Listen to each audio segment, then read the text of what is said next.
There we go. Okay. Good evening, everyone. With the posted time having arrived and a quorum of members present, I'll call the Finance Committee for Tuesday, November 21st, 2023 to order. The first item on our agenda is the minutes of our last meeting from 11/7 of 2023, copies of which are in the packets. Does anyone have any adjustments that they would like to request for the minutes?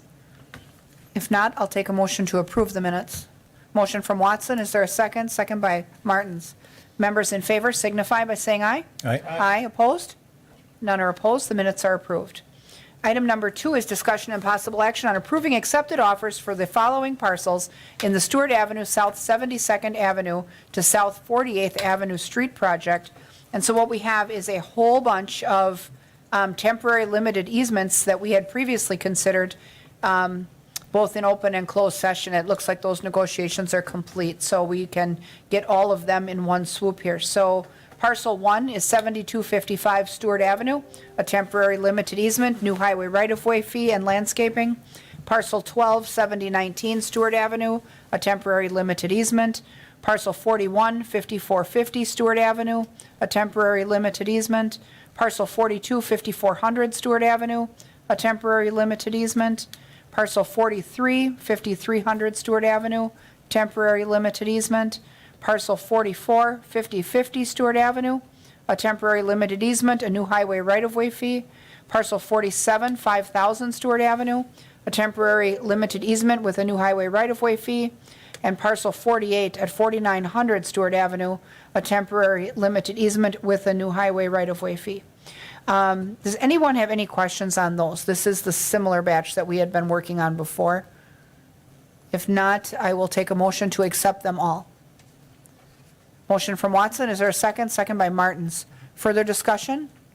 Seeing none, members in favor signify by saying aye. Aye. Aye. Opposed? None are opposed. That motion carries.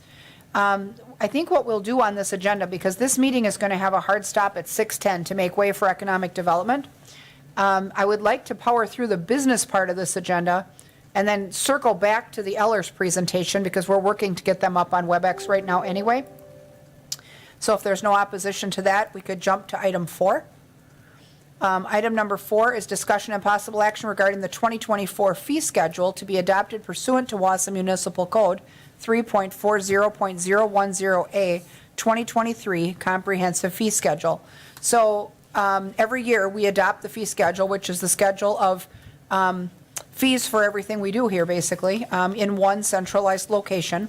So the fee schedule is published in the packet. Does anyone have any questions on anything they've seen in that schedule? If not, is there a motion to approve the fee schedule? Motion from Dinny. Is there a second? Second from Martins. Further discussion? Seeing none, members in favor signify by saying aye.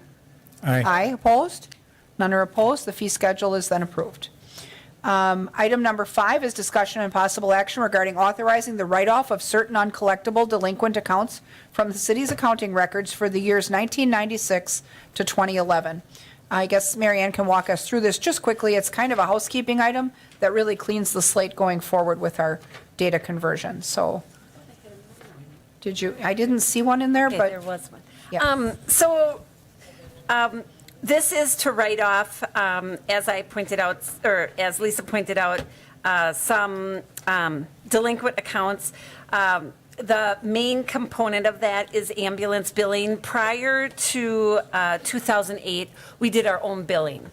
And then at that point, the individual who was responsible for the billing was getting ready to retire, and we outsourced that with LifeQuest. And as a private billing entity, they have a collection arm, and then they now currently write off after the 6 years statute of limitations. With our old accounting system, Kayenta, it was very difficult to extract information out of the software. All of it, like in the accounts receivable system, the only reports you could generate were out of Word. And so to do any analysis of accounts or to be able to manipulate data with a Word document is nearly impossible. So it was difficult for us to write off these accounts. And so that's why we have these old accounts on there, is basically we didn't have any efficient mechanism to write them off. We have done collection efforts. We, tried to collect by sending collection letters, and all of these ambulance bills were sent down to the state for tax intercept, which our current vendor does that as well. So really, these are beyond the statute of limitations, and we would like to write them off because we now have software we can actually accomplish that in an Okay. efficient manner. Sure, so this will clean things up going Yeah. forward. Anyone have questions on that at all? If not, is there a motion to approve that write-off? Quick question, what was Sure. the total on this, Mary Ann? 601,430,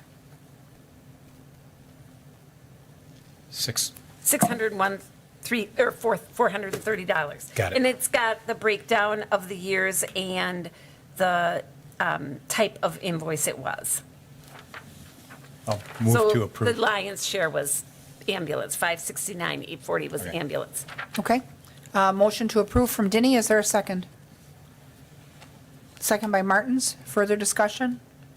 Seeing none, members in favor signify by saying aye. Aye. Aye, opposed?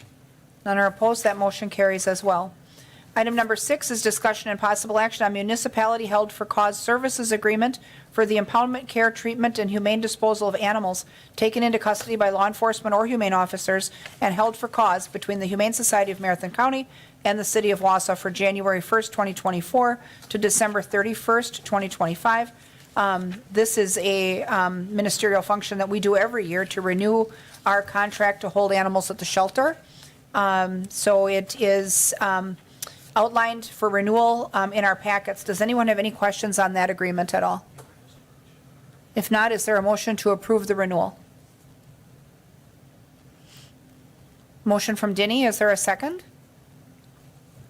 Second from Martins. Further discussion? Seeing none, members in favor signify by saying aye. Aye. Aye, opposed? None are opposed, that item carries as well. This is a companion one here. Item number 7 is discussion and possible action on purchase of animal impoundment services agreement for the impoundment, care, treatment, and/or humane disposal of non-dog strays taken into custody by law enforcement or humane officers between the Humane Society of Marathon County and the City of Wausau from January 1st, 2024 through December 31st of 2024. Similar situation there, needs annual renewal, but these are animals other than dogs. Anyone have questions on that at all? If not, is there a motion to approve the renewal? Motion from Denny, is there a second? Second from Lukens. Further discussion? Seeing none, members in favor signify by saying aye. Aye. Aye, opposed? None are opposed, that motion carries.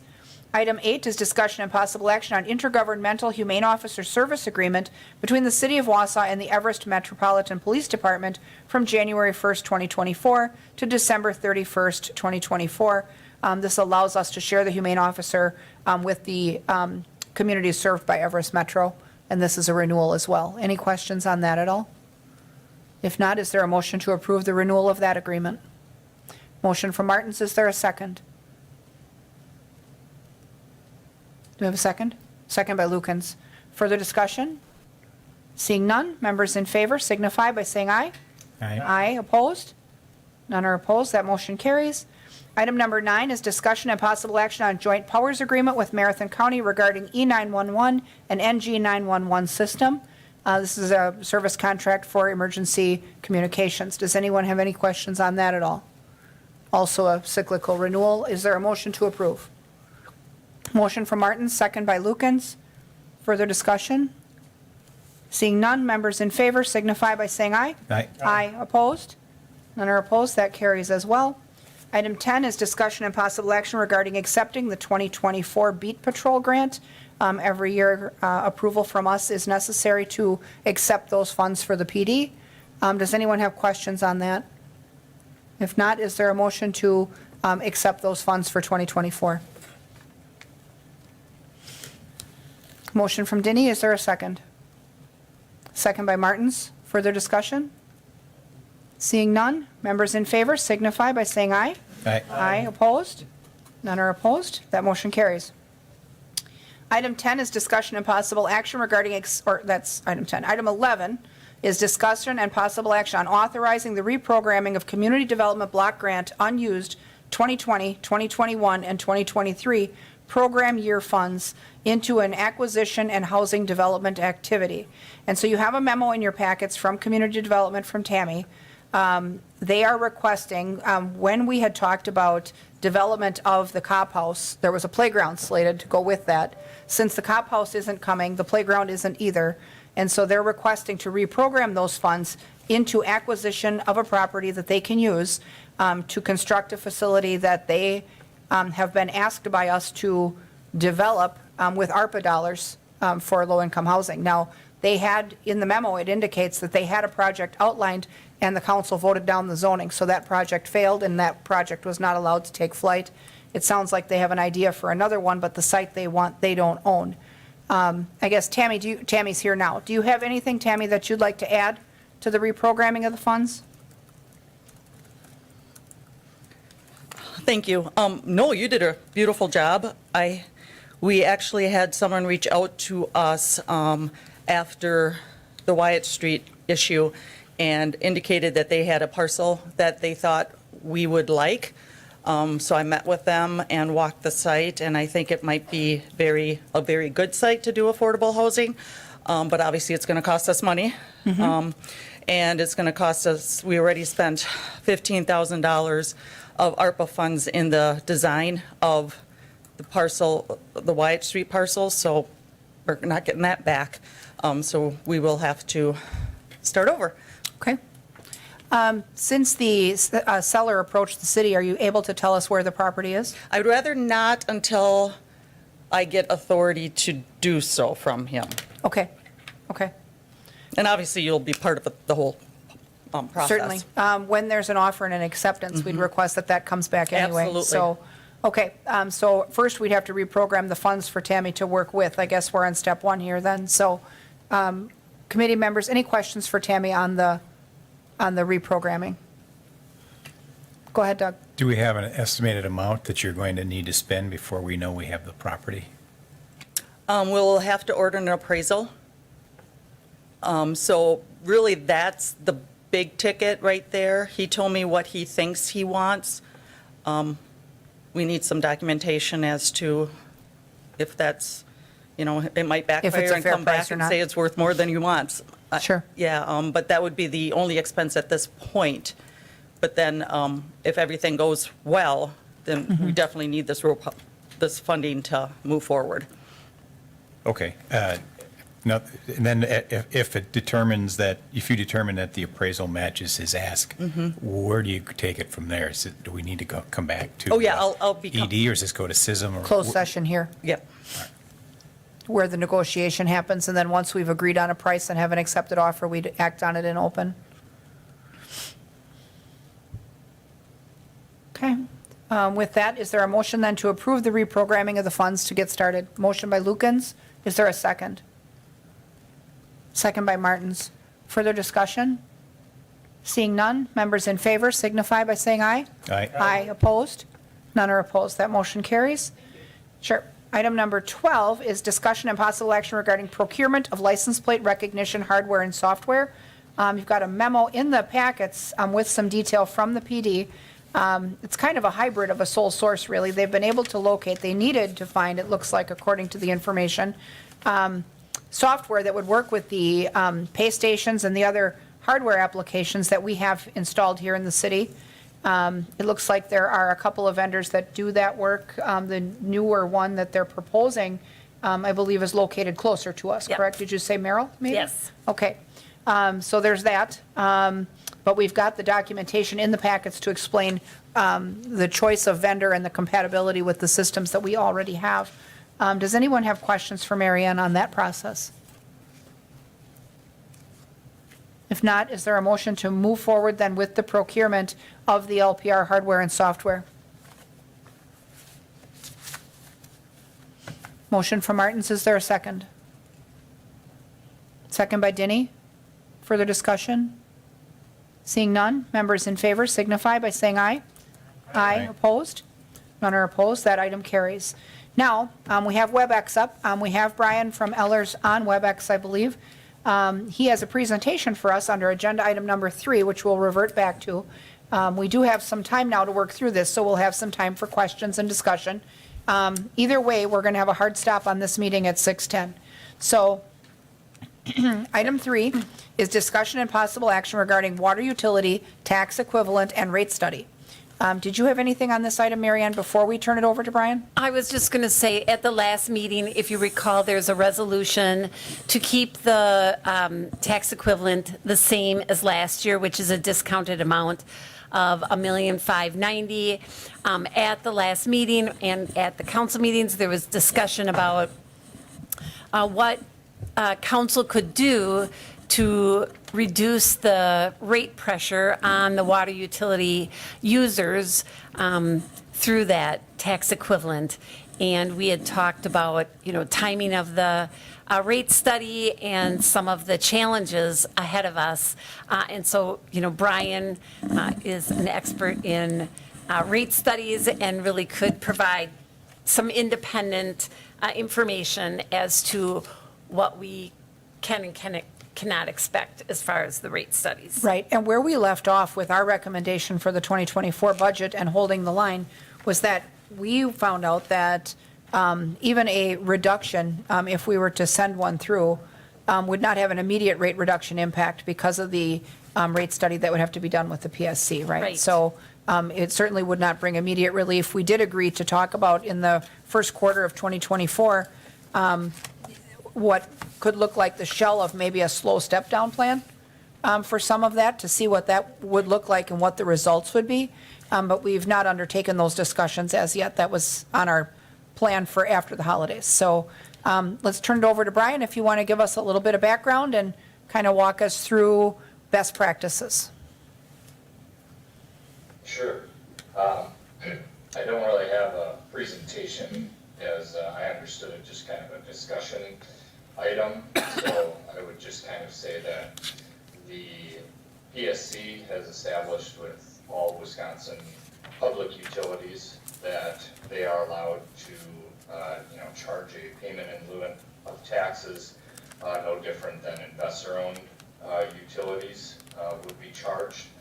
So the kind of origination of where the pilot payment comes from is ultimately from that purpose, so that public utilities would be on the same playing field as private utilities or investor-owned utilities.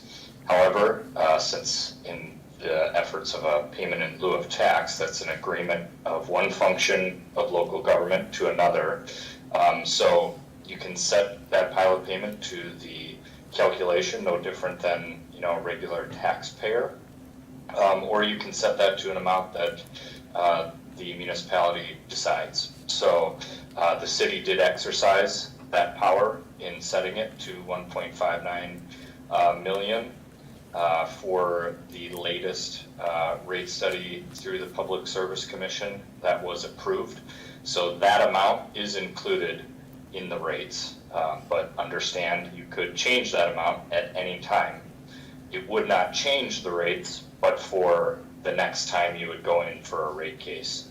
So as you indicated, in kind of setting up this agenda item, is it doesn't have an immediate impact. The next day, for example, after you would approve, a lower dollar amount, although it does lower the expenses of the system. As a regulated utility, you do not set those rates. You request rates, and then it goes through the approval process of the Public Service Commission. The only method to do that would be another conventional rate case at the point at which you felt, we've lowered this expense, therefore we should have a lower rate increase. However, there would be other components of the cost functions of the system that may have changed since that point. So you would be subject to those changes. For example, if O&M expenses went up, that component of your rates, would need to be adjusted. If the asset value of the system, and therefore the rate of return that you are required to collect annually from ratepayers changed and went up, that cost component, would cause, an increased pressure on rates. So it's all a matter of kind of balancing that out. So I would recommend that if the city is interested in changing the pilot payment and having a direct result on water rates, that kind of the long-range planning analysis be done that we've done for the utility in the past as part of these conventional rate cases prior to, changing that dollar amount. The other component of that, of course, is not just the effect on the utility and ratepayers, but would be the impact on the general fund. Of course, that is 1.59 million for revenues to the general fund. So any changes in that should be exercised with caution, so as to not, penalize the general fund so much that some other form of tax revenue or fees or something needs to go up. Therefore, kind of mitigating our desired impact of lower water rates if, for example, other taxes would need to go up as a result. So we do have, strategies we can discuss, with city staff and elected officials, at a future time, if you'd like to work through, some sort of plan to reduce the pilot payment. However, given those parameters, understand it's not an immediate process. So Brian, when you had done the projections, when had you anticipated we would go in for another study? Sure. It was about a 2-year span, that we kind of showed, and that was a direct result of additional capital completed. And then another reason for that was, I believe, at the utility commission level at the minimum. I can't recall off the top of my head if this was stated at the council level as well, explicitly, but discussing, different rate kind of structuring in order to kind of see if there can be an impact for low-income users by restructuring, the volumetric rates or the fixed rates, items like that, and as well as potentially looking at recovery of expense depreciation for your mains program, so as to balance the needs for main replacement with how we're funding mains replacement. So beyond the financial implications that our analysis showed, kind of looking at it every 2 years, that 2-year window was kind of decided as a result of that as well. However, it'd be, seen kind of to wait to see how a full year of these rates does impact the system, as well as your new costs, based off of the PFAS treatment, kind of permanent treatment items coming in, not just the operational, but the capital assets being input. So I would likely say that's kind of maybe starting at the point at which we feel the system has all of that in place, doing that long-range analysis, and then entering the rate case at that point. So that might kind of change that 2-year window depending on when that project's completed, or at least closer to completed, where we could implement that into the rates. And so one of the things we talked about when we started down this road as part of our budget workshops was that, PSC, I believe, requires what they term as a test year, where you would really want that to be a full year of normal operation and expense with all of the systems built and online and functioning in full, right? So, if you're under construction and you're open only part of the year with your new facility, you don't really have accurate projections yet, right? I mean, we just went online last year at the end of December, but, as you said, the PFAS system, the permanent one, is still in development. So, we're not there yet, right? So. Correct. Yep. And, it's likely, given the timing of how long and how much fun the PSC rate case process is, you can kind of start when you're getting close, but for the reasons of, the new operating expenses, and speaking with city staff, and the Director of Public Works kind of saying, we need to understand, with this new system online, kind of what these new expenses will be. So I would kind of recommend a kind of wait and see approach on that, but that doesn't remove the fact that you can run kind of the longer range planning look and, at least provide projections prior to engaging the PSC, through a rate application. We typically recommend completing that long-range cash flow analysis ahead of time so you kind of know what you're getting into before you waste any time and money on starting the application. So, we can kind of look at that while that system is coming online. Well, and there has been some interest within our council of, excuse me, looking at the feasibility of, maybe a gradual reduction or a gradual step down in some reasonable fashion, and, a time frame that could be absorbed into the general fund budget to maybe over time subtract some of that payment and alleviate some of the rate pressure. As far as an analysis, early in 2024, as far as what those impacts would look like, and what a logical plan for that looks like without creating unnecessary hardship in terms of staffing and services on the general fund end.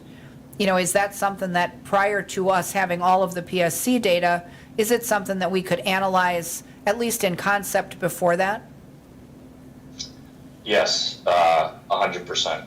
Okay, because we were interested in trying to maybe at least have some basic discussions for informational purposes, January, February, shortly after Christmas. So to try to at least get some ideas as far as where that would put us, and what it would look like on the positive and negative side, pro and con of making a change like that. We'd like to do that soon, I guess, not before the holidays, but soon. And that is specifically why we sent forward the recommendation in our budget for next year to hold the line, because we don't have enough facts yet, and the rate impact and the relief would be not immediate in the first place. So, if you think it's reasonable for us to set down that path next quarter. Go ahead. I would add, I think typically we're using the PSC report to do a lot of information gathering that is applicable to a rate study. I think what I heard Brian say is that likely a rate study next year is not possible, but doing some long-term financial planning to see, where things are going with utility and trying to set up maybe a template to look at that year by year is a good idea. But I think first quarter might be a little aggressive because we won't have the PSC report done yet. And When does that typically complete? Is it later into the year? It's due May 1st, I think, is the due date now. Okay, so Yeah. we'd maybe be towards the end of that quarter or the beginning of the second Yeah, quarter. second quarter. Certainly reasonable. I mean, it's definitely a discussion that we want to have, but I think that, we also want to do it in a reasonable fashion. I think that one thing we know that we've done to improve the financial health of the utility over the last 2 years is we've applied a ton of ARPA dollars to offset their borrowing and their debt accumulation for their portion of street and road projects, water and sewer portion. And some of their capital projects, we've also applied ARPA to. We're to a point where we're about to be out of ARPA, so that isn't going to be an option anymore. And so I think we also have to account for that because the needs don't go away. But the one-time fund source will go away. So, I think that's an important component of our discussion as well, when we set out to have it. So, committee members, do you have any questions for Brian about the pilot or about these discussions? Go ahead, Doug. Yeah, a couple of questions. Well, we made a rate case at the end of the last project, so we were in the throes of completing that project, so we had to make some assumptions, I would assume, on, we could plan our revenue based on past history, and I would think we're in a better shape today or maybe even next quarter than we were a year ago when we made this rate case with totally unknown data.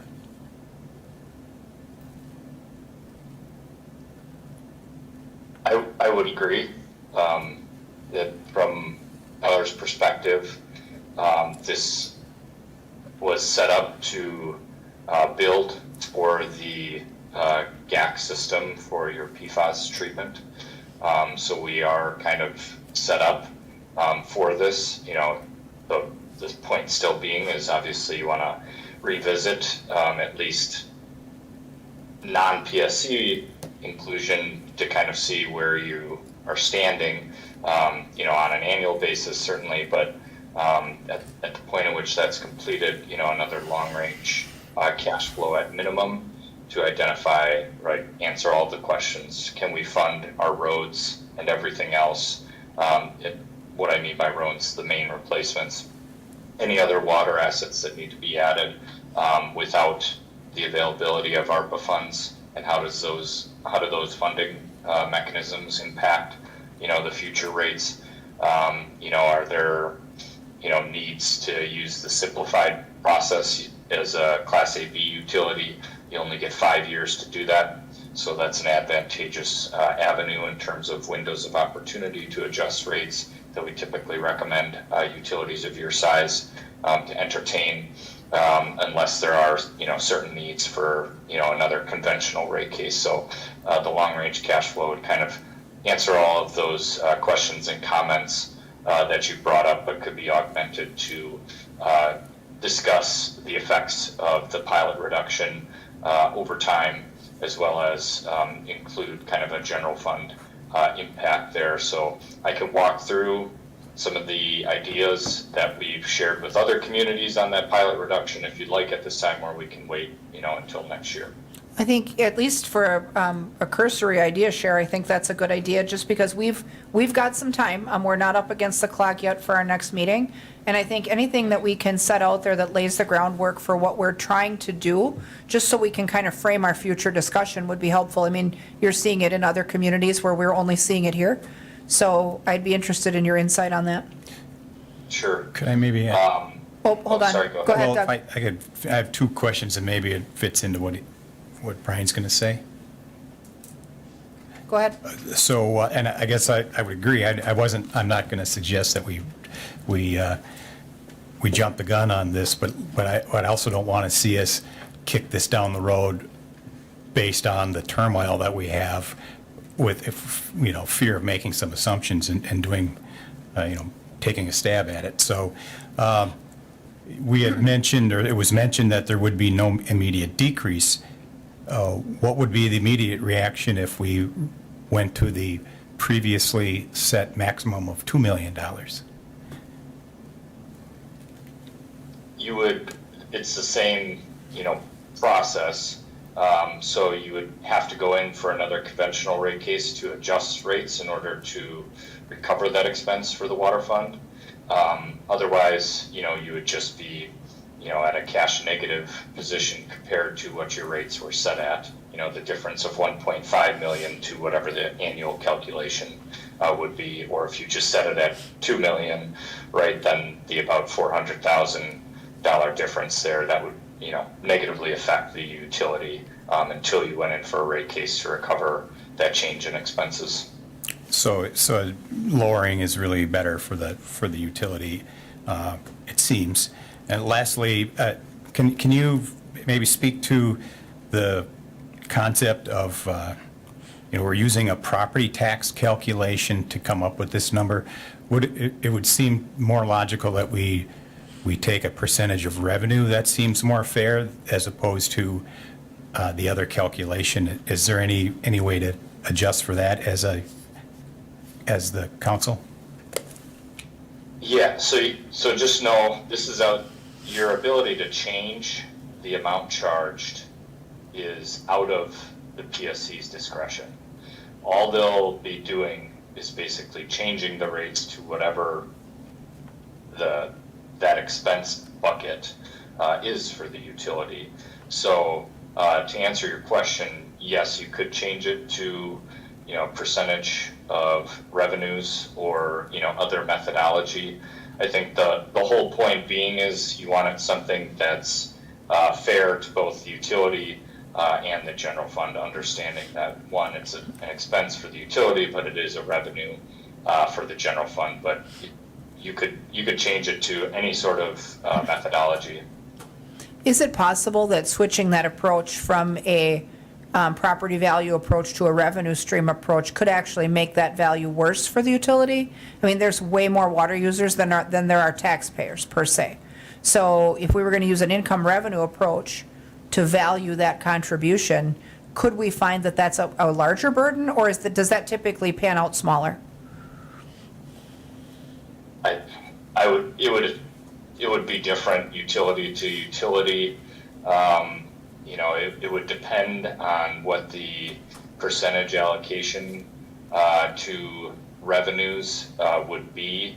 Right now, 1.5 million at the set rates, which are projected to bring in about 12 million. You're looking at less than 10%. So if you want to think about where you're at now, you're just under 10% in terms of the revenues. But if it's water sales, then that's even less in terms of a larger percent, but less. That was kind of total operating revenues that I was speaking to.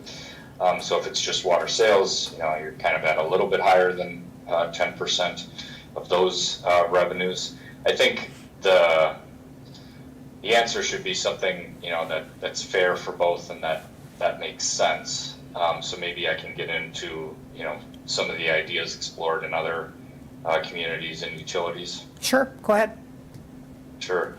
So what we've seen from smaller utilities is more a reactionary kind of analysis. I mean, this can be in total of kind of eliminating the whole thing because we had a large project and we just can't pallet, a 100% increase, or something like that. So we don't want to be in that situation because that will greatly impact the general fund.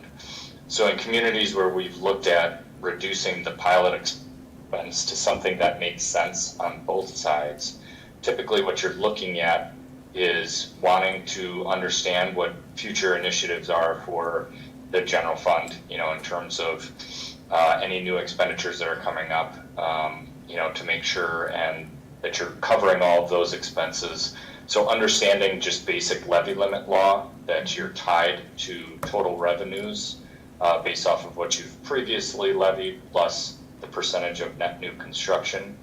We've kind of started at an approach for some utilities to look at reducing that pilot by, say, 50% of whatever net new construction is for the year, and kind of setting that after you get your net new construction number in August, September, and then you would set your pilot for the next year, November, whenever you're doing your budget, so that you can feel better about having the budget in place and identifying this can be our pilot reduction as a result of what our levy change and our levy capacity is. So it's kind of marrying the two utility budgets as part of kind of your natural budget process, but kind of tying it to net new construction under the current levy limit law makes more sense, in terms of understanding what the general fund can kind of take on in terms of less revenues, certainly once we understand upcoming expenses as well. So does that process kind of make sense? It does. Sure. So you'd essentially be offsetting your pilot reduction impact to the general fund and refilling that with growth. Is that? Right, that already would have happened, right? Right. As part of your kind of natural levy limits, and how you're setting, the general fund kind of as is. So correct, you're kind But of you'd be offsetting that with growth. backfilling your general fund from another source, which is valuation growth and the rest of the new development. Okay. Mary Ann, did you have a comment or no? Oh, I was just going to say, whatever method we decide, obviously, we cannot charge more than what is set by state statute and the calculation that the PSC uses. So you can't go, oh, let's take the 2 million and double it. Right. It can't be more than what the PSC allows. And then the other thing, looking at 2025, just to remind everyone that we will be having to fund the 3 firefighters that will come off the ARPA and the outreach coordinator. And then looking past that, when the SAFER ends, we have the 9 other firefighters. So, and we have the public works facility. So, Correct. you know, the general fund, looking forward to me, has a lot of big ticket items that we're going to have to absorb in our budget. So I just, you know, feel the need to remind people of these obligations that are out there. Right, right. And so the notion that, you know, any of this is essentially revenue neutral. We have a lot of things on the horizon that Right. we have to plan to pay for as well. So that totally makes sense. Anything else that you're seeing in other communities or in other utilities, Brian, that may be useful?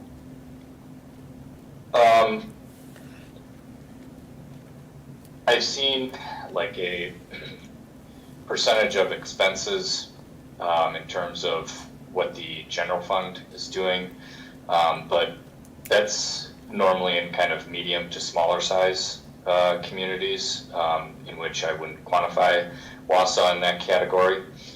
So your expenses have a little bit more volatility as it relates to, you know, new service items, changes in, you know, funding sources, as Mary Ann just kind of walked through. So I wouldn't recommend, you know, that approach either.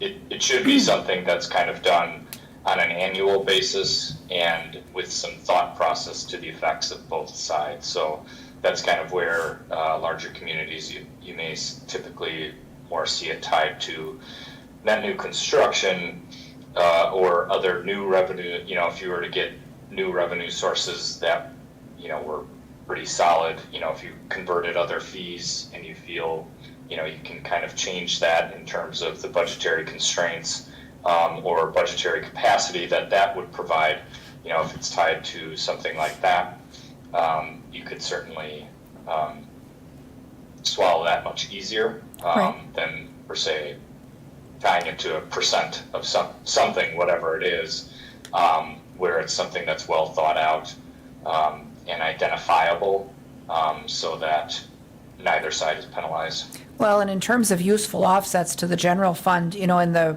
upcoming years, on the horizon, we do have, in the next couple years coming up, the lifetime closure of a couple of TID districts. Obviously, that returns money to the other taxing jurisdictions and to us, even though it allows for some low-income housing opportunities in the first year. You know, there's that opportunity as well. But, you know, all of these things, I think, are discussions that we certainly can have going forward. So,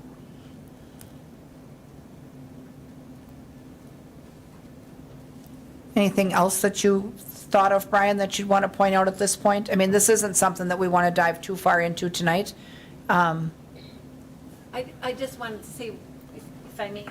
Go ahead. One more thing about the rate study. So, you know, when we put the documentation together that says these are our expenses, the PSC goes through that with a fine-tooth comb, and we have to provide evidence of all of that information. And, you know, when we submitted our rate increase, and Brian does a really good job after knowing and submitting rate increases on behalf of other communities all over the state, what kind of questions they're going to ask. We still get lists that are, you know, multiple pages of single space of questions that they have and evidence, additional evidence that they want to gather on that document that we sent them.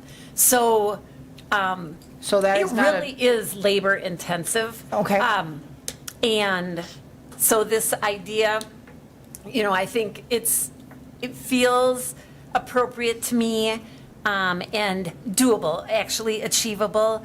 If we get the PSC report done and then we sit down with Brian after that's done in May, in June, to try to evaluate and see what our cash flow needs are going to look like and use some projections and bring them back.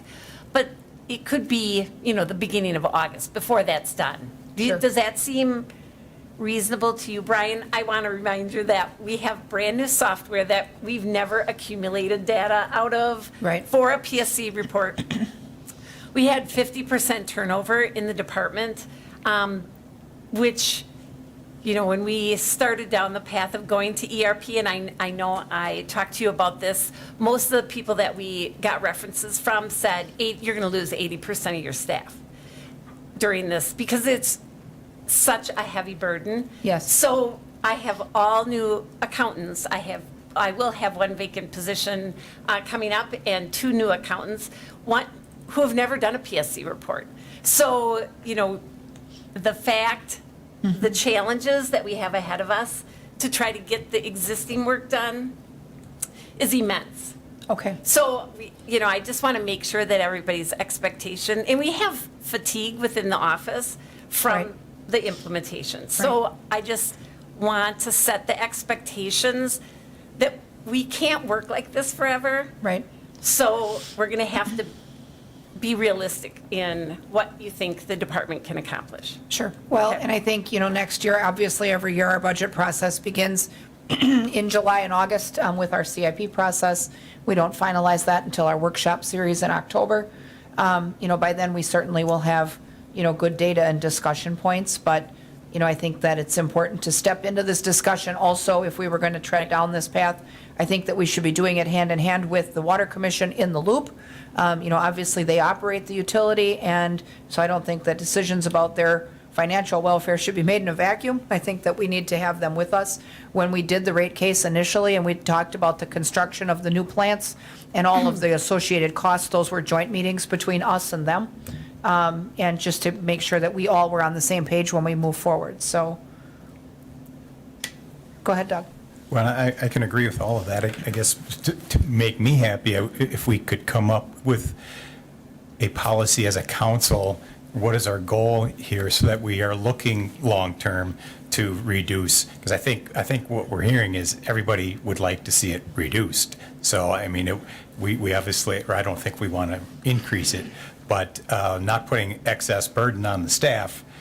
I don't think it would take much for the council to, at least in concept, say, this is what we see X number of years down the road. Here's how we get there. Let's start, take small steps now. Let's get going. Right, and that is something often that comes out of our visioning meetings, often at the beginning of a council term, which that we're going to be to another one in April. We do start to take a look at, now we have a strategic plan, so we start to take a look at what are our goals for the 2 years? What are we trying to achieve in the next 2 years? What are we hearing out in the community that people want us to focus upon? And so, you know, if you'll remember, I think, and, you know, 4 years ago, everyone got elected in the middle of COVID. There were no in-person meetings. It was very difficult to host a council retreat and a visioning session to get people on the same page and at least articulate a defined set of goals. I think it should always be the mission of the council president to get the council to articulate a few issues that it wishes to impact during its term, and then at the midpoint of the term, check back and see what progress has been made on those goals so that you can determine if you need to shift your strategy or shift your expectations.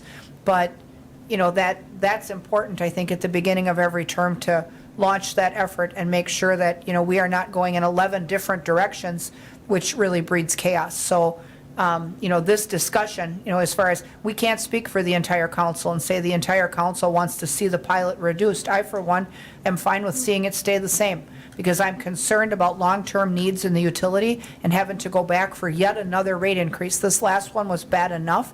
I do not want to see another one.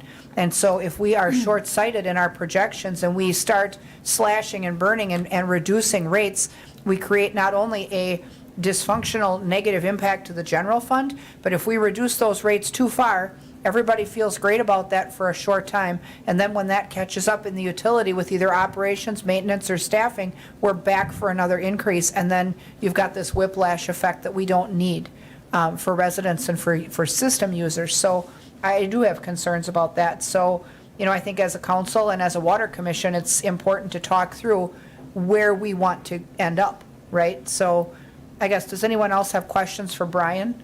We're getting about to the point where we have to reset for council. We have 5 minutes. Alder Killian.